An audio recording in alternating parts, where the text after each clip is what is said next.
Hello everyone, welcome to कैमेज। Students, आज के जो वीडियो में हम बात करने जा रहे हैं हम वो देखेंगे कि हम किसी भी मॉलिक्यूल का, गिवन मॉलिक्यूल का हम हाइब्रिडाइजेशन या फिर कह लो आप ज्योमेट्री हम कैसे फाइंड आउट करेंगे। तो आज के वीडियो में हम यही सारी चीज़ें डिस्कस करेंगे और इसकी हम ट्रिक देखेंगे मेनली कि कैसे हम हाइब्रिडाइजेशन या ज्योमेट्री फाइंड आउट करेंगे किसी भी मॉलिक्यूल का। तो चलो स्टार्ट करते हैं।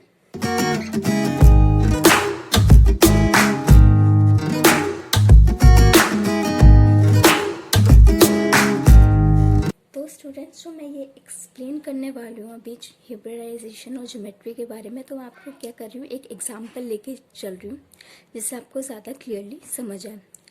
तो फॉर एग्जांपल मैंने यहाँ कौन सा मॉलिक्यूल लिया है, एक मॉलिक्यूल लिया है जिनॉन का, दैट इज़ जिनॉन F4। ये हमारा मॉलिक्यूल है। तो इसके देखो स्टूडेंट्स, कुछ स्टेप्स होते हैं कैलकुलेट करने के लिए। तो क्या करना, आप जो है वीडियो को प्रॉपरली फॉलो करना, जिससे क्या होगा आप कोई भी स्टेप मिस ना कर पाओ। क्या होगा, अगर आप कोई स्टेप मिस कर दोगे क्या होगा, फिर आप जो है इसकी हाइब्रिडाइजेशन या ज्योमेट्री नहीं निकाल पाओगे फिर मॉलिक्यूल का, राइट। तो सारे स्टेप्स को जो है प्रॉपरली फॉलो करते रहना मेरे साथ। तो पहला स्टेप क्या है, first calculate the number of valence electrons of each atoms in the molecule. अब एटम से क्या मतलब है, देखो स्टूडेंट्स, यहाँ पर हमें दो एटम्स दिए हैं इस मॉलिक्यूल में। पहला एटम कौन सा है, यहाँ जिनॉन, और दूसरा एटम आपको क्या देखने को मिल रहा है, वो है हमारा फ्लोरीन। यहाँ हमारे फ्लोरीन एटम कितने प्रेजेंट है, दैट इज 4 ना। तो हमें क्या काम है, पहले वो है हमें सारे जो है वैलेंस इलेक्ट्रॉन्स निकालने हैं हर एक एटम के इंडिविजुअली। तो जिनॉन का हमारा वैलेंस इलेक्ट्रॉन कितने होते हैं स्टूडेंट्स, वो होते हैं हमारे 8 इलेक्ट्रॉन। क्यों, क्योंकि वो हमारी नियॉन फैमिली से बिलोंग करता है, नियॉन वाले ग्रुप में होता है, जिसके हमारे वैलेंस इलेक्ट्रॉन कितने होते हैं 8। और वो काफ़ी स्टेबल भी होता है हमारा, क्योंकि वो नोबल गैस होता है ना। तो ये हमारा जिनॉन कौन से उसमें होगा नियॉन वाले ग्रुप पे, और उसका हमारा वैलेंस इलेक्ट्रॉन कितना हो गया 8। अब बात करते हैं फ्लोरीन। तो हमारी फ्लोरीन कौन से ग्रुप में प्रेजेंट करता है, वो करता है हमारा क्लोरीन, ब्रोमीन, इन सारे ग्रुप में हमारे वो होता है हमारा फ्लोरीन। तो फ्लोरीन के हमें पता है हमारे वैलेंस इलेक्ट्रॉन कितने होते हैं स्टूडेंट्स, वो होते हैं हमारे 7 वैलेंस इलेक्ट्रॉन। अब क्योंकि यहाँ पर हमारे 4 फ्लोरीन एटम्स प्रेजेंट हैं इस मॉलिक्यूल में, तो हमें क्या करना पड़ेगा, टोटल वैलेंस इलेक्ट्रॉन निकालने के लिए आपको सिंपल मैथ्स का यूज़ करना पड़ेगा। आपको मल्टीप्लीकेशन यूज़ करके आपके दैट इज़ हमारे 4 यहाँ पर फ्लोरीन है और एक फ्लोरीन हमारा इंडिविजुअली कितना देगा है वैलेंस इलेक्ट्रॉन, दैट इज़ 7 ना। तो 4 7 ज़ा 28। तो यहाँ से हमारे जो फ्लोरीन, जो 4 हमारे फ्लोरीन है, उनके इंडिविजुअल वैलेंस इलेक्ट्रॉन काउंट करने पे हमारा टोटल कितना आया है, वो आया 28। और प्लस में हमारा जो 8 है वो किसका है, हमारे यहाँ जिनॉन का है। तो टोटल करने पे हमारा कितना आया 36 इलेक्ट्रॉन्स, राइट।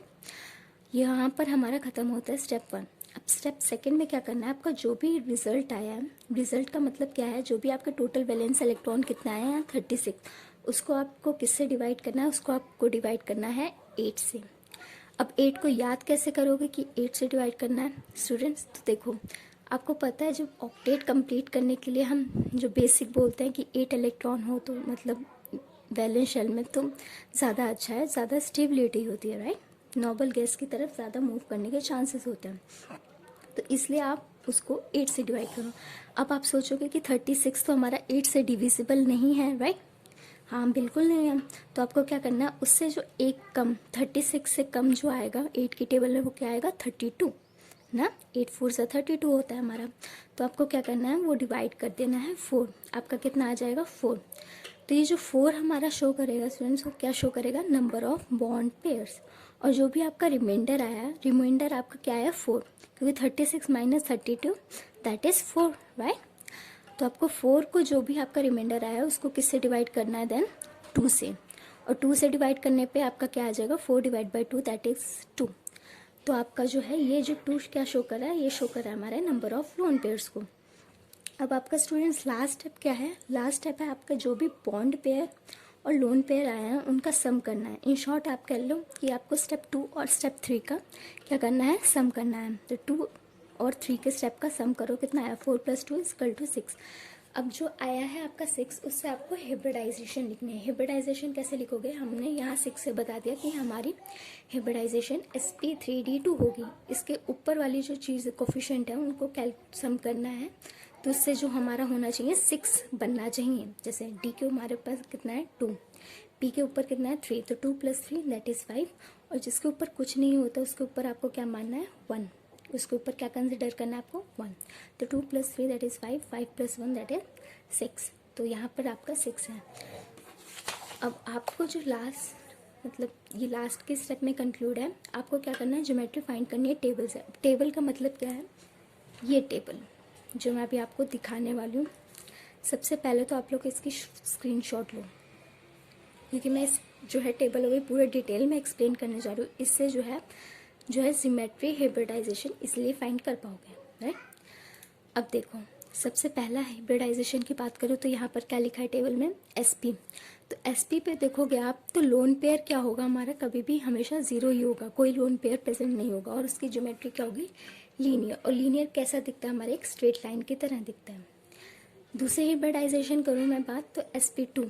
तो इसमें 2 केस हो सकते हैं स्टूडेंट, या तो लोन पेयर हमारा बिल्कुल प्रेजेंट ना हो, या तो लोन पेयर हमारा एक प्रेजेंट हो। अगर लोन पेयर बिल्कुल नहीं है तो हमारा क्या हो जाएगा ज्योमेट्री, उस केस में ट्राइगोनल प्लेनर। ट्राइगोनल प्लेनर हमारी ज्योमेट्री कुछ इस तरीके से दिखती है। बात करूँ अगर एक लोन पेयर प्रेजेंट हो तो उस केस में हमारी ज्योमेट्री क्या होती है, बेंड। और बेंड हमारा कुछ ऐसे दिखेगा, 2 बॉन्ड पेयर और एक लोन पेयर के साथ।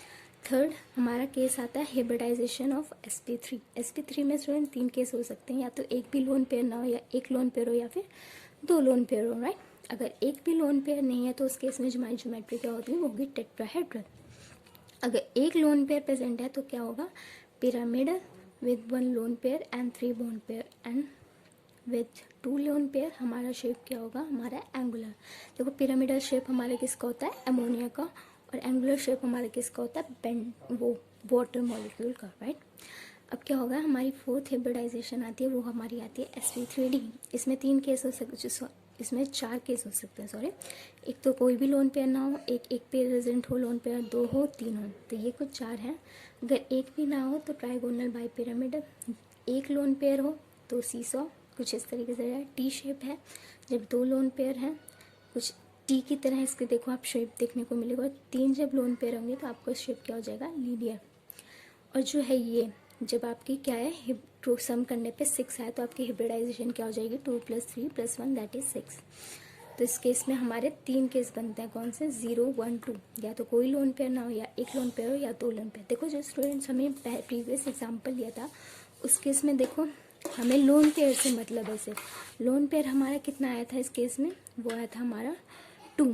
तो ये देखो अब टेबल से पहुंच जाओ, sp3d2 पे आप पहुंच गए, आप 6 से आपने sp3d2, फिर आपको देखना है कितने लोन पेयर निकल के आए थे हमारे, वो आए थे 2।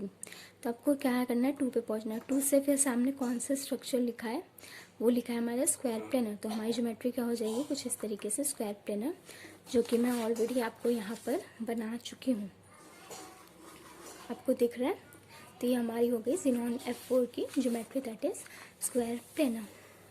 तो ऐसे ही स्टूडेंट्स हम किसी भी मॉलिक्यूल का हिब्रिडाइजेशन निकाल लेते हैं। लेकिन एक और बात है, इसको नोट डाल के लिखो, जो मैंने मिस कर दी, इसको नोट डाल के लिखो। फॉर एग्जांपल आपको कोई ऐसा मॉलिक्यूल दे दिया जिसका आपको सम करने पे बॉन्ड पेयर और मतलब लोन पेयर जो भी है, सम करने पे आपका डायरेक्ट 8 आया, तो उस केस में कैसे हम हिब्रिडाइजेशन निकालेंगे। तो उस केस में थोड़ा एक्सेप्शन है, उसमें आपको 8 से डिवाइड नहीं करना, क्योंकि क्या है, आप सम करने पे ही आपकी कोई चीज़ 8 आ रही है, कोई भी चीज़ डायरेक्ट डिवाइड करने पे आपकी 8 आ रही है, तो आपको क्या है, तो हमें तो फर्स्ट स्टेप ही क्या होता है, 8 से डिवाइड करना होता है। तो जब सम ही हमारे 8 है तो आपको उस केस में क्या करना पड़ेगा, आपको उस केस में 8 से डिवाइड ना करके डायरेक्ट किससे डिवाइड करना पड़ेगा, 2 से। फॉर एग्जांपल मैं एग्जांपल देके समझाती हूँ। जैसे कि मैं लूँ एमोनिया का केस। एमोनिया का होता है हमारा NH3। अब इसके जो है वैलेंस इलेक्ट्रॉन सम करो इनके। एमोनिया, नाइट्रोजन में हमारे वैलेंस इलेक्ट्रॉन कितने होते हैं स्टूडेंट, 5। हाइड्रोजन में 1, तो 1 × 3, तो ये कितना होगा, 5 + 3, जो कि हमारा कितना आएगा, 8। तो देखो आप इसका क्या है, सम करने पे ही 8 आया, तो आप इसको 8 से डिवाइड ना करके किससे करोगे, 2 से। और 2 से आया इसका 4, तो आपकी इसकी हिब्रिडाइजेशन क्या हो जाएगी, 3 + 1, जो कि यहाँ पर है sp3। इसकी हिब्रिडाइजेशन हो जाएगी sp3। अब देखो अमोनिया में क्या है, अमोनिया में आपको पता है सेंटर एटम हमारा क्या होगा, ऑब्वियसली नाइट्रोजन होगा, और साथ में जो है हाइड्रोजन है, हाइड्रोजन 3 है हमारे, मीन्स हमारे बॉन्ड पेयर कितने होंगे 3, राइट। तो ये तीन आपके बॉन्ड पेयर होगा, तो लोन पेयर कितने प्रेजेंट होंगे, एक ही प्रेजेंट होगा, क्योंकि देखो sp3 में पहुंच जाओ,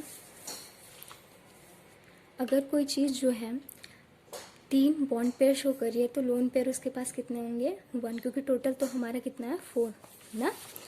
तो यहाँ पर हमारा क्या हो जाएगा, एक लोन पेयर आ जाएगा। एक और एग्जांपल से ज़्यादा क्लियर हो जाएगा। फॉर एग्जांपल मैं ले लेती हूँ वाटर का, वाटर मॉलिक्यूल लूँ मैं, इसका सम करो स्टूडेंट, तो हाइड्रोजन का 1 वैलेंस इलेक्ट्रॉन कितने हैं 2 हमारे हाइड्रोजन एटम है, प्लस में ऑक्सीजन के जो वैलेंस इलेक्ट्रॉन वो कितने होते हैं 6, राइट। तो ये कितना हो गया 2 + 6 दैट इज 8। 8 को फिर आपको किससे डिवाइड करना है 2 से, और ये फिर अगेन कितना आ रहा है 4। तो हिब्रिडाइजेशन क्या हो गई इस केस में sp3 ना। अब क्या है देखो, वाटर मॉलिक्यूल में हमें पता है कि हमारा ऑक्सीजन जो है वो सेंटर एटम होगा, और साथ में इसके 2 हाइड्रोजन लगे होंगे, तो हमारे बॉन्ड पेयर कितने हो गए 1 + 1 कितना हो गया 2।